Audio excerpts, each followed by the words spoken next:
Today marks the International Africa Day. It's an annual commemoration of the foundation of the Organization of African Unity back in May 1963, which later evolved into the African Union. The day is celebrated in various countries on the African continent and across the globe. It's a symbol of Africa's independence, freedom, and liberation from colonial imperialists. The theme of this year's celebration is finding durable solutions to displacement in Africa. For many Africans, it's a time to reflect over challenges and gains made in the continent over the past years. Here are some views from the continent of what this day means. I am African because I share the values of Africa. Africa has extraordinary values. One of Africa's values is sharing, union, communion. In Africa, through community, village, we feel human warmth. We cannot afford not to look at each other. We cannot afford not to consider one another. Africa is primarily putting others first. It is this sharing that identifies us as Africans. There is also respect for elders, which has a fundamental value, because the one who does not respect the elders does not deserve respect from others. En Afrique, ça a une valeur fondamentale. I am a native of my village, my canton, my department, my region of Niger and the African continent. This is not something I chose, but I am what I am and I am happy to be an African. The main priorities for us Africans are first and foremost African unity, the development of Africa and the fight against neo-colonialism and imperialism. We have a way to go to promote Africa's growth and development. We must absolutely love each other because we are Nigerians. We are Africans and we are proud of it. Above all, it's the color of my black skin that makes me an African woman, and it is a source of pride for me to have black skin. There are also our customs, cultures and local cuisine that makes me an African. All this makes me proud. What is important right now is to see Africa come together and become one community. This is because despite the continent celebrating Africa Day, today we remain divided. The independence we have today, we inherited from the Berlin Conference, is not global independence. We look forward to have an Africa that is made for Africa and by Africans. We aspire to be a united Africa, controlled by a single government, with a single bank and around a single African currency, which will fast-track economic integration. Let's get you the latest from the African Union headquarters in Addis Ababa, where CGTN's Coletta Wanjohi is on standby. Coletta, thank you for joining us here on Africa Live. So, how is the African Union commemorating Africa Day? Coletta? Well, it is a day full of packed with activities. Right now, we're seeing people of different nationalities coming into the African Union Commission compound, bringing in food, dressed in their attires that represent their cultures, their countries they come from, brandishing their flags and all that. So there will be an exhibition where different countries from the 55 states will be displaying what they believe, really projects their country's symbols. And but much later in the afternoon, which is supposed to be the highlight of the day, there will be the unveiling of what the African Union calls the Memorial Wall. The Memorial Wall has names of heroes and heroines who have lost their lives in different peace and security situations, and it has mostly names of soldiers who have lost their lives in the fight against the Al-Shabaab in Somalia under the AMISOM. So different countries that have contributed troops and others too will be gathered around the Memorial Wall, where there will be a moment of silence, and will have remarks from the African Union and different member states just to honor the sacrifice that these people have made. And much later there will be a discussion, a high-level discussion on the theme of the day, which is refugees, returnees and the internally displaced. And the African Union and other agencies will be looking at what is the durable solution that the continent can adopt to ensure that we have a continent that does not have really high levels of suffering people. Coletta, can you talk to us more about what is being done by the body to address some of the pressing issues affecting the continent, especially where peace and security is concerned?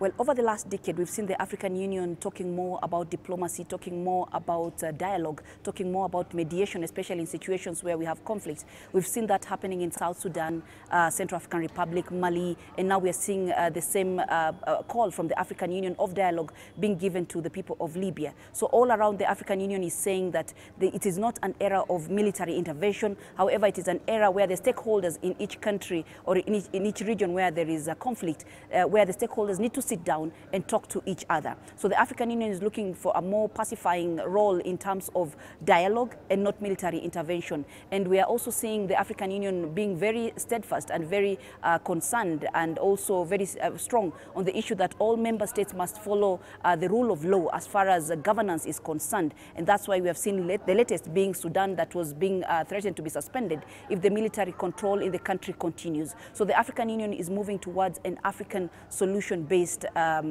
strategy as far as giving solutions to peace and security is concerned.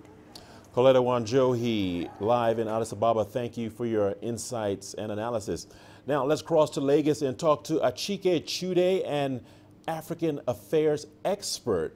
Thank you, sir, for joining us here on Africa Live. What does it mean to be African in the 21st century, and are we on track in embracing our identity, especially the younger generation? Your opinion. Well, I think it's a wonderful thing to be African. It's a wonderful thing to celebrate humanity with the rest of the world. We have our own, distinct characteristics, and we are proud of that. We have a very rich history, very rich, culture.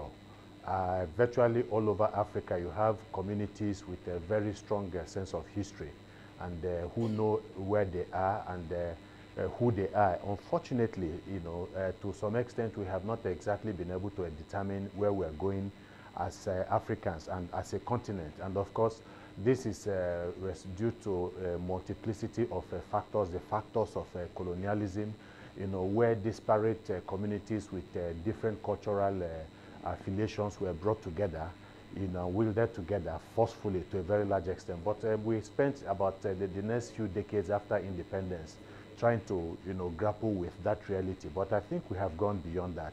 There is this belief, this thinking that we need to move this continent forward, and that no other country, no other continent will do it for us except Africans.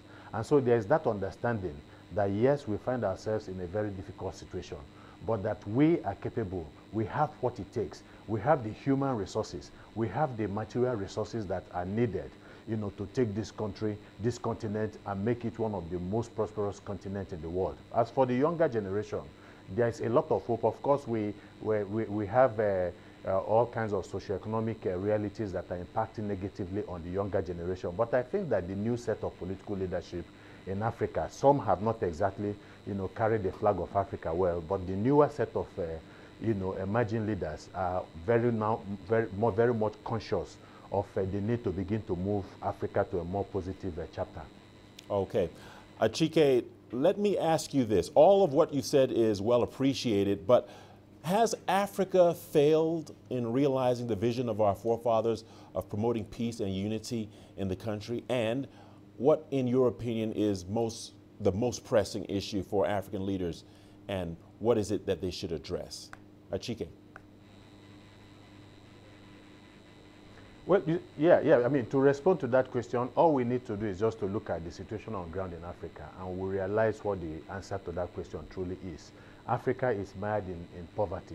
Africa, is owing huge debts to multilateral and, international corporations as well as other countries, foreign countries. Africa, has also been immersed in all kinds of struggles, in most cases internal struggles, insurgency, terrorism, and all of that. And of course, grinding poverty, and vast, number of our youths are today are unemployed. So all of these things are negatives, and there is no way, at the dawn of independence, that the founding fathers of Africa would, have expected that over 50 years down the line, that we'll find ourselves mired in this kind of socio-political economic contradictions. So from that perspective, our experience, have not been exactly, successful. But when we look at that, we also have to look at the ray of light in some other places. At a particular point in time, a lot of the countries in Africa were under military dictatorships. We still have a few, but I think the general accepted mode of governance today is the path of democracy. And we are slowly but inexorably moving along that path. And we have a few shining examples. After the tragedy in Rwanda, we have all seen the miracle that is going on in that particular country. Ghana is a shining example. They have had sustainable democracy for some time. Nigeria has all kinds of issues, mainly security issues. But at the level of democracy, we've had 20 years of unbroken democracy. Then you have Botswana that is, doing well. So by the time we look at the negatives from other parts of Africa, DRC, Burundi, and all of that, we also remember that there have also been positives.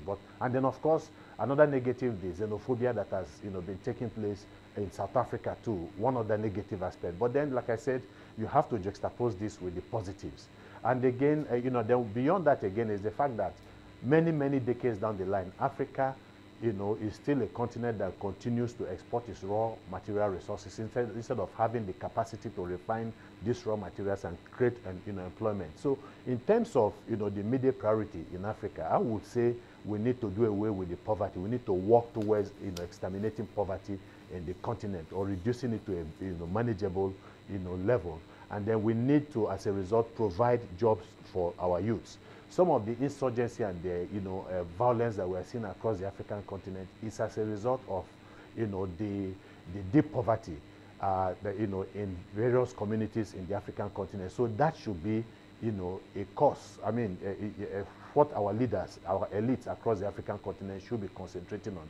And then the issue of insecurity. You cannot continue to govern a people that are being killed every day as a result of one kind of insurgency or violence or the other. So we need to begin to tackle this. So I would say, the scale of, priorities, I will look at insecurity, I will look at education, I will look at, providing job opportunities, I will look at healthcare infrastructure, which is also abysmal in the continent. But these are the priorities that we need moving forward in this century. Chike Chude, an African affairs expert, talking to us from Lagos. Thank you for sharing your perspective on Africa Day.